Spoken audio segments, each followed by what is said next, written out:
मुझे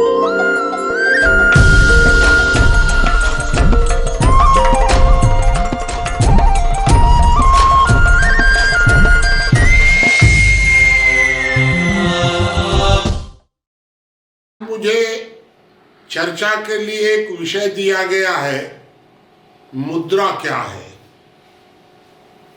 संपत्ति और मुद्रा में क्या फर्क होता है। देखिए, व्यक्ति जो भी भाई कमाता है तो वो बुद्धि से, श्रम से जो भी अर्जित करता है, जो कमाता है, वो जो कुछ भी कमाता है उसको स्टॉक तो कर नहीं सकता है, क्योंकि बुद्धि और श्रम ये शरीर के अंदर स्टॉक नहीं किए जा सकते हैं।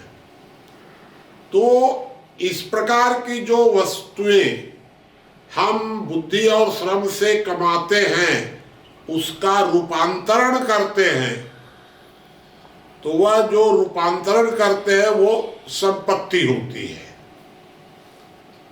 अब संपत्ति का आदान प्रदान, तो हम किसी वस्तु का जो आदान प्रदान करते हैं, इसका कैलकुलेशन तो बहुत कठिन कार्य है।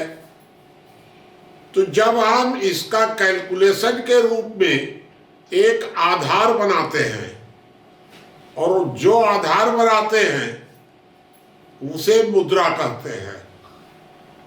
पुराने जमाने में मुद्रा का प्रचलन ज्यादा नहीं था, तो मुद्रा के जगह पर लोग वस्तु विनिमय का सहारा लेते थे।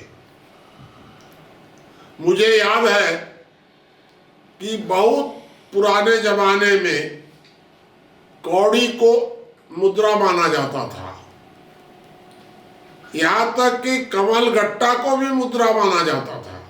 कमाल गट्टा जो पैदा होता है खेतों में, उसको भी मुद्रा मानते थे पुराने जमाने में। बाद में धीरे धीरे जब अंग्रेज आ गए तो सारा धीरे धीरे बदलता चला गया, और अब तो खैर पूरा बदल ही गया है। तो वस्तु विनिमय को सहज तरीके से उपयोग करने का नाम मुद्रा है। और ये जो मुद्रा है ये विश्वसनीयता पर चलती है। आपकी जो मुद्रा है, उस मुद्रा का प्रचार तभी होगा जब उसकी विश्वसनीयता होगी। अर्थात आप किसी से एक वस्तु के बदले में उसको मुद्रा देते हैं, और वह व्यक्ति उस मुद्रा का कहीं उपयोग करके दूसरी वस्तु को लेता है, तो मुद्रा का कोई महत्व नहीं है। मुद्रा तो एक माध्यम मात्र है।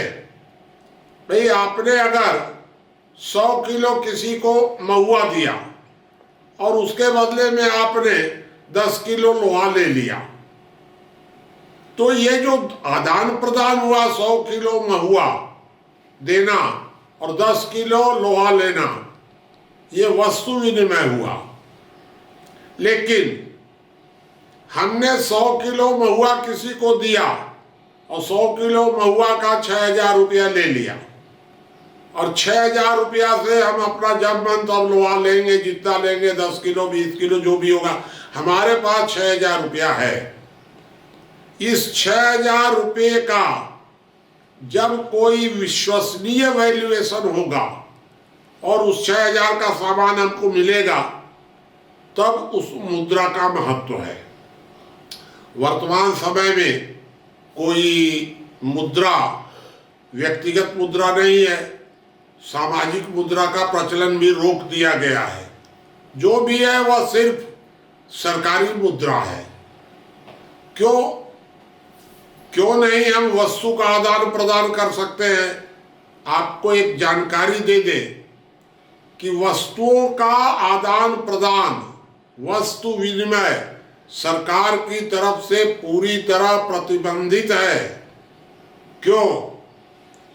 क्योंकि अगर आप सीधा वस्तु विनिमय करते हैं तो सरकार का टैक्स नुकसान होता है। इसलिए सरकार ने वस्तु विनिमय को प्रतिबंधित करके मुद्रा को बहुत ज़्यादा प्रचलित किया है। मेरा यह सुझाव है कि अगर टैक्स सिस्टम को थोड़ा सा बदल दिया जाए और उसको उसकी मुद्रा पर निर्भरता खत्म कर दी जाए तो वस्तु विनिमय भी सुलभ हो जाएगा और ये टैक्सों का जो मामला है वो भी खत्म हो जाएगा। लोग अपने घरों में भी मुद्रा चला सकेंगे, कोई दिक्कत नहीं है, अनिवार्य नहीं है कि सरकारी मुद्रा हो। तो मेरा यह सुझाव है कि टैक्सों का ढांचा बदला जाना चाहिए और मुद्रा को मुद्रा ही समझा जाना चाहिए।